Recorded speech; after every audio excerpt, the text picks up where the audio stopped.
Merry Christmas. Hello. This little gift is what we call no budget, and it's coming straight from the heart. It's in the spirit of aunts and uncles everywhere for all of my dear nieces and nephews, but it's also for my dear sweet brothers and my sweet sisters, and it's for my mother, my late father, for my late grandparents, for all of my cousins and second and third and once removed. It's for my ancestors from Norway and Denmark, from Scotland, Ireland, Wales, England, Germany, Switzerland. It's for all of the friends that I call family in California, Utah, New York, New Jersey, Connecticut, Valencia, and any friend that you'd like to share this with. I would like to read to you from Los Angeles County here in December of 2025, A Christmas Carol, unedited version. In prose, being A Ghost Story of Christmas by Charles Dickens. Love, your Aunt Sheryl. Preface. I have endeavored in this ghostly little book to raise the ghost of an idea, which shall not put my readers out of humor with themselves, with each other, with the season, or with me. May it haunt their houses pleasantly, and no one wish to lay it. Their faithful friend and servant, C.D. December 1843.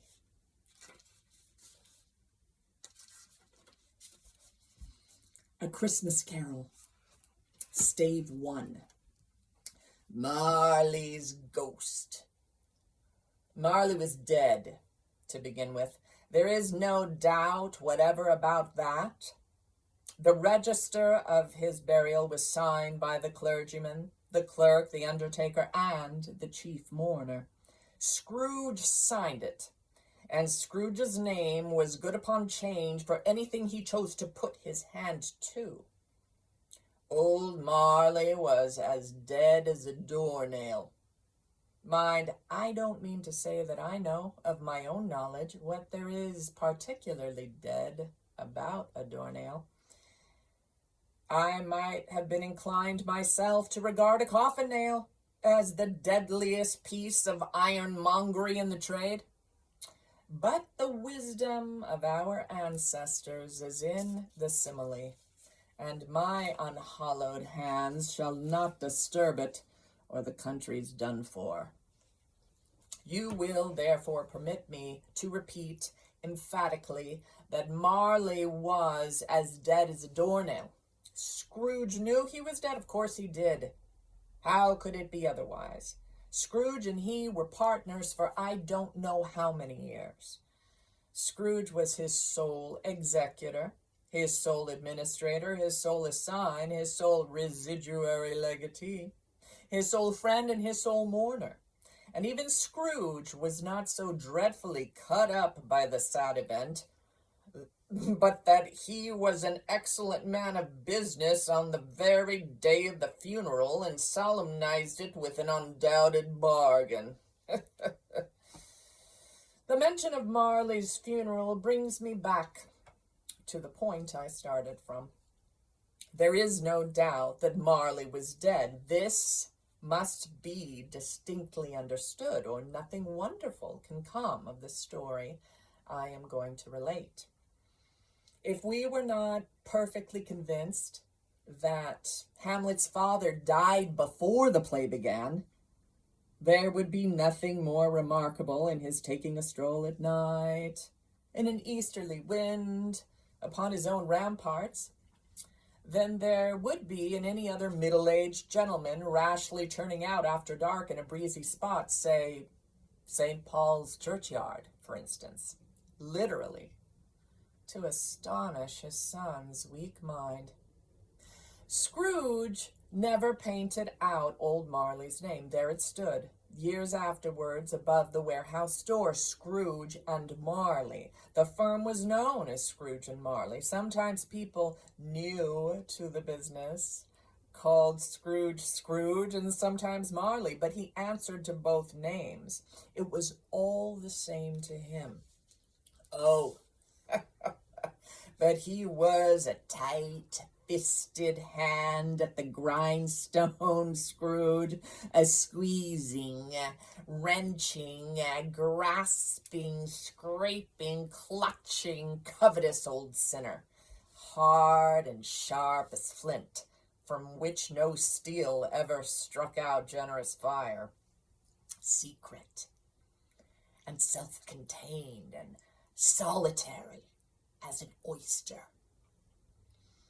The cold within him froze his old features, nipped his pointed nose, shriveled his cheeks, stiffened his gait, made his eyes red, his thin lips blue, and spoke out shrewdly in his grating voice. A frosty rime was on his head, and on his eyebrows, and his wiry chin. He carried his own low temperature always about him. He iced his office in the dog days and didn't thaw it 1 degree at Christmas. External heat and cold had little influence on Scrooge. No warmth could warm, nor wintry weather chill him. No wind that blew was bitterer than he. No falling snow was more intent upon its purpose. No pelting rain less open to entreaty. Foul weather didn't know where to have him. The heaviest rain and snow and hail and sleet could boast of the advantage over him in only one respect.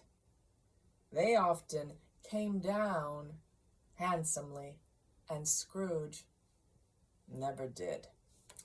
Nobody ever stopped him in the street to say with gladsome looks, "My dear Scrooge, how are you? When will you come to see me?" No beggars implored him to bestow a trifle.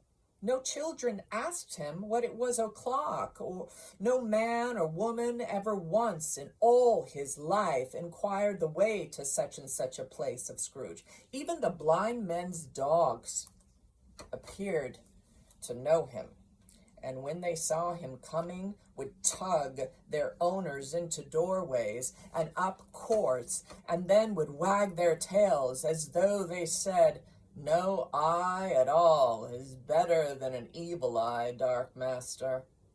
But what did Scrooge care? It was the very thing he liked, to edge his way along the crowded paths of life, warning all human sympathy to keep its distance, was what the knowing ones call nuts to Scrooge.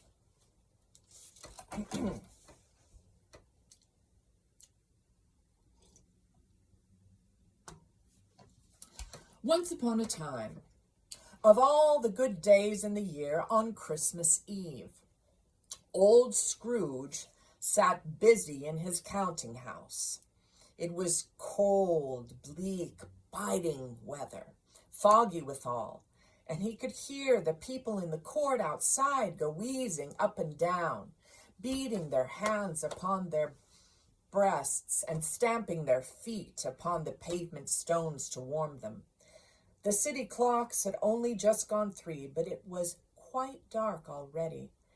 It had not been light all day, and candles were flaring in the windows of the neighboring offices like ruddy smears upon the palpable brown air.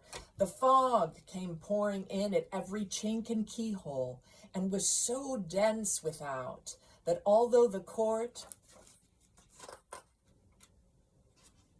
was of the narrowest, the houses opposite were mere phantoms. To see the dingy cloud come drooping down, obscuring everything, one might have thought that nature lived hard by and was brewing on a large scale. The door of Scrooge's counting house was open, that he might keep his eye upon his clerk, who, in a dismal little cell beyond, a sort of tank, was copying letters. Scrooge had a very small fire, but the clerk's fire was so very much smaller that it looked like one coal. But he couldn't replenish it, for Scrooge kept the coal box in his own room. And so surely as the clerk came in with the shovel, the master predicted that it would be necessary for them to part. Wherefore, the clerk put on his white comforter and tried to warm himself at the candle, in which effort, not being a man of strong imagination, he failed. "A Merry Christmas, Uncle! God save you!" cried a cheerful voice. It was the voice of Scrooge's nephew, who came upon him so quickly that this was the first intimation he had of his approach. "Ah," said Scrooge, "humbug!" He had so heated himself with rapid walking in the fog and frost, this nephew of Scrooge's, that he was all in a glow. His face was ruddy and handsome, his eyes sparkled, and his breath smoked again. "Christmas, a humbug, Uncle," said Scrooge's nephew. "You don't mean that, I'm sure." "I do," said Scrooge. "Merry Christmas." "What right have you to be merry? What reason have you to be merry? You're poor enough." "Come then," returned the nephew gaily. "What right have you to be dismal? What reason have you to be morose? You're rich enough." Scrooge, having no better answer ready on the spur of the moment, said, "Ugh," again, and followed it up with, "Humbug." "Don't be cross, Uncle," said the nephew. "What else can I be?" returned the uncle, "when I live in such a world of fools as this? Merry Christmas. Out upon a Merry Christmas. What's Christmas time to you but a time for paying bills without money? A time for finding yourself a year older and not an hour richer. A time for balancing your books and having every item in 'em through a round dozen of months presented dead against you. If I could work my will," said Scrooge indignantly, "every idiot who goes around with Merry Christmas on his lips should be boiled with his own pudding and buried with a stake of holly through his heart, he should." "Uncle," pleaded the nephew. "Nephew," returned the uncle sternly, "keep Christmas in your own way, and let me keep it in mine." "Keep it," repeated Scrooge's nephew, "but you don't keep it." "Let me leave it alone, then," said Scrooge. "Much good may it do you. Much good has it ever done you. There are many things from which I might have derived good, by which I have not profited, I dare say," returned the nephew.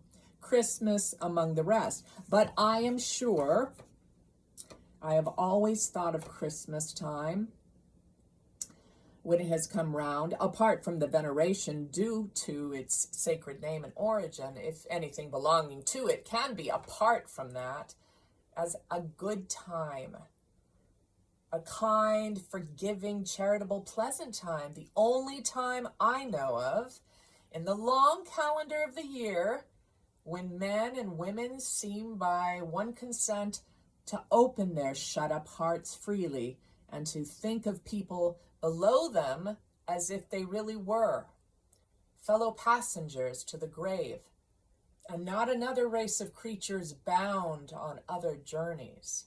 And therefore, uncle, though it has never put a scrap of gold or silver in my pocket, I believe that it has done me good, and it will do me good, and I say, God bless it. The clerk in the tank involuntarily applauded. Becoming immediately sensible of the impropriety, he poked the fire and extinguished the last frail spark forever. Let me hear another sound from you, said Scrooge, and you'll keep your Christmas by losing your situation.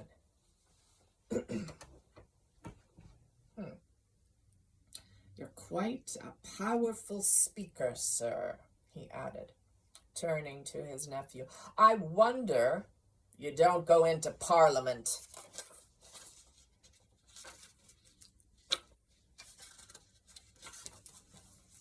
Don't be angry, Uncle. Come, dine with us tomorrow.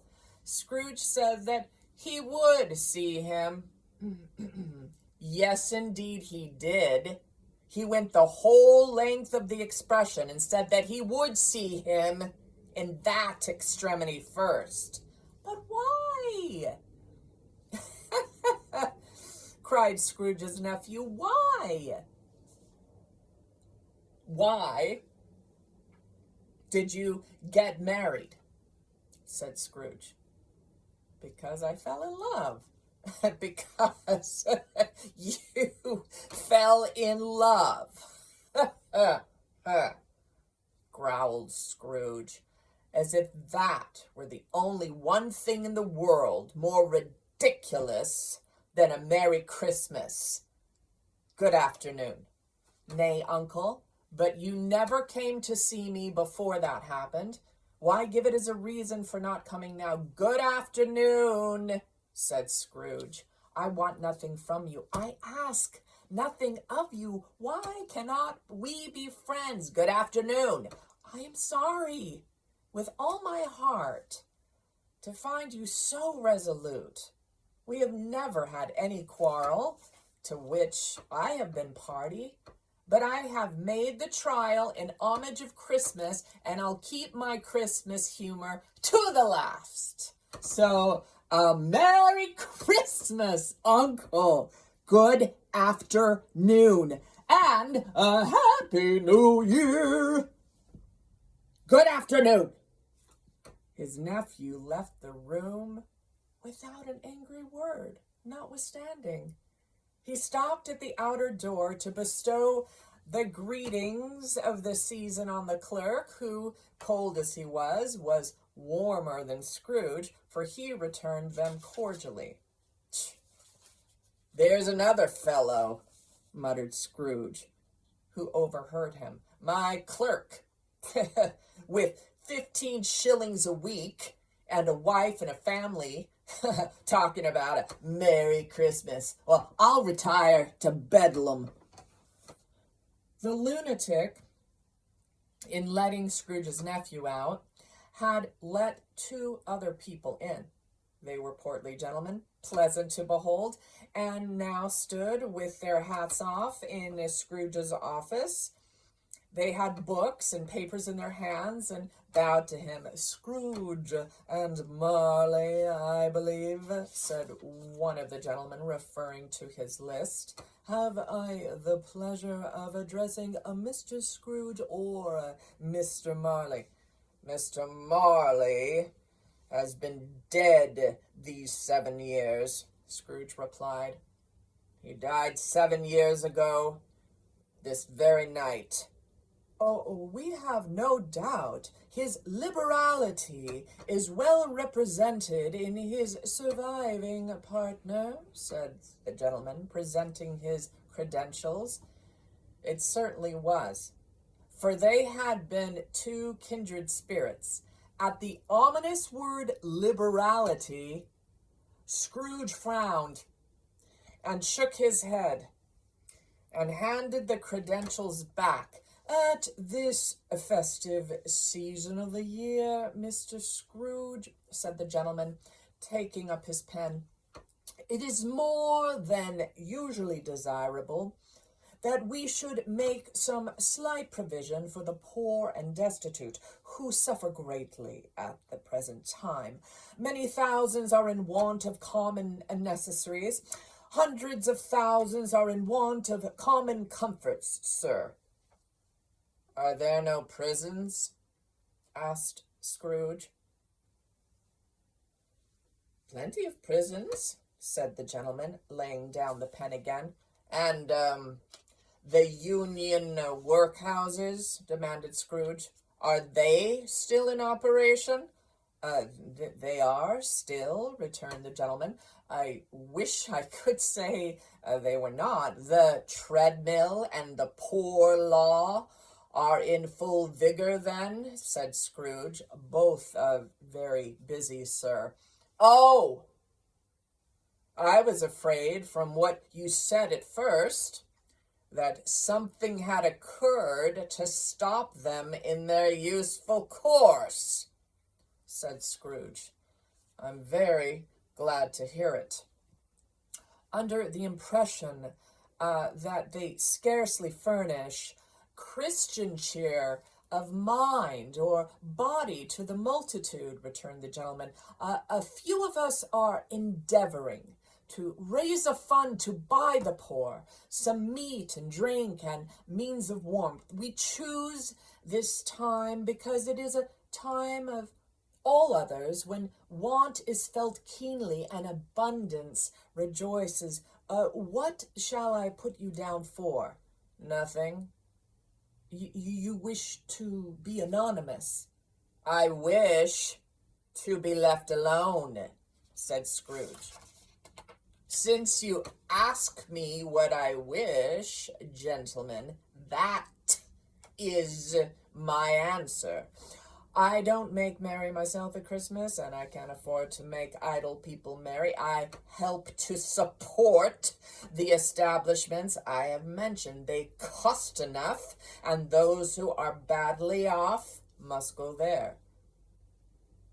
Many can't go there, and many would rather die. If they would rather die, said Scrooge, they had better do it and decrease the surplus population. Besides, excuse me, I don't know that. But you might know it, observed the gentleman. It's not my business, Scrooge returned. It's enough for a man to understand his own business and not to interfere with other people's. Mine occupies me constantly. Good afternoon, gentlemen. Seeing clearly that it would be useless to pursue their point, the gentleman withdrew. Scrooge resumed his labors with an improved opinion of himself and in a more facetious temper than was usual with him. Meanwhile, the fog and darkness thickened, so that people ran about with flaring links, proffering their services to go before horses and carriages and conduct them on their way. The ancient tower of a church, whose gruff old bell was always peeping slyly down at Scrooge out of a Gothic window in the wall, became invisible and struck the hours and quarters in the clouds with tremulous vibrations afterwards, as if its teeth were chattering in its frozen head up there. the cold became intense. In the main street at the corner of the court, some laborers were repairing the gas pipes and had lighted a great fire in a brazier, round which a party of ragged men and boys were gathered, warming their hands and winking their eyes before the blaze in rapture. The water plug being left in solitude, The water plug being left in solitude, its overflowing sullenly congealed and turned to misanthropic ice. The brightness of the shops, where holly sprigs and berries crackled in the lamp heat of the windows, made pale faces ruddy as they passed.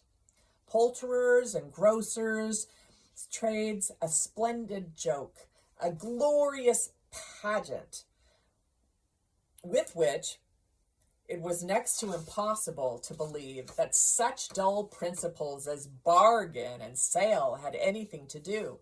The Lord Mayor, in his stronghold of the mighty mansion house, gave orders to his 50 cooks and butlers to keep Christmas as a Lord Mayor's household should, and even the little tailor, whom he had fined 5 shillings on the previous Monday for being drunk and bloodthirsty in the streets, stirred up tomorrow's pudding in his garret, while his lean wife and the baby sallied out to buy the beef. Foggier yet, and colder, piercing, searching, biting cold. If the good St. Dunstan had but nipped the evil spirit's nose with a touch of such weather as that, instead of using his familiar weapons, then indeed he would have roared to lusty purpose. The owner of one scant young nose, gnawed and mumbled by the hungry cold as bones are gnawed by dogs, stooped down at Scrooge's keyhole to regale him with a Christmas carol. But at the first sound of "God rest ye merry gentlemen, let nothing you dismay," Scrooge seized the ruler with such energy of action that the singer fled in terror, leaving the keyhole to the fog and even more congenial frost. At length, the hour of shutting up the counting house arrived, with an ill will. Scrooge dismounted from his stool and tactily admitted the fact to the expectant clerk in the tank, who instantly snuffed his candle out and put on his hat. "You'll want all day tomorrow, I suppose," said Scrooge. "If it's quite convenient, sir." "It's not convenient," said Scrooge, "and it's not fair. If I was to stop 1/2 crown for it, you'd think yourself ill-used, I'll be bound." The clerk smiled faintly. "And yet," said Scrooge, "you don't think me ill-used when I pay a day's wages for no work." The clerk observed that it was only once a year, a poor excuse for picking a man's pocket every 25th of December, said Scrooge, buttoning his great coat to the chin. "But I suppose you must have the whole day. Be here all the earlier next morning." The clerk promised that he would, and Scrooge walked out with a growl. The office was closed in a twinkling, and the clerk, with the long ends of his white comforter dangling below his waist, for he boasted no great coat, went down a slide on Cornhill at the end of a lane of boys 20 times in honor of it being Christmas Eve, and then ran home to Camden Town as hard as he could pelt to play at Blind Man's Bluff. Scrooge took his melancholy dinner in his usual melancholy tavern, and having read all the newspapers and beguiled the rest of the evening with his banker's book, went home to bed. He lived in chambers which had once belonged to his deceased partner. They were a gloomy suite of rooms in a lowering pile of building up a yard where it had so little business to be that one could scarcely help fancying it must have run there when it was a young house playing at hide and seek with other houses and have forgotten the way out again. It was old enough now and dreary enough, for nobody lived in it but Scrooge, the other rooms being all let out as offices. The yard was so dark that even Scrooge, who knew it every stone, was fain to grope with his hands. The fog and frost so hung about the black old gateway of the house that it seemed as if the genius of the weather sat in mournful meditation on the threshold. Now, it is a fact that there was nothing at all particular about the knocker on the door, except that it was very large. It is also a fact that Scrooge had seen it night and morning during his whole residence in that place. Also that Scrooge had as little of what is called fancy about him as any man in the city of London, even including, which is a bold word, the corporation alderman and livery. Let it also be borne in mind that Scrooge had not bestowed one thought on Marley since his last mention of his 7 years dead partner that afternoon. And then let any man explain to me, if he can, how it happened that Scrooge, having his key in the lock of the door, saw in the knocker, without its undergoing any intermediate process of change, not a knocker, but Marley's face. To be continued.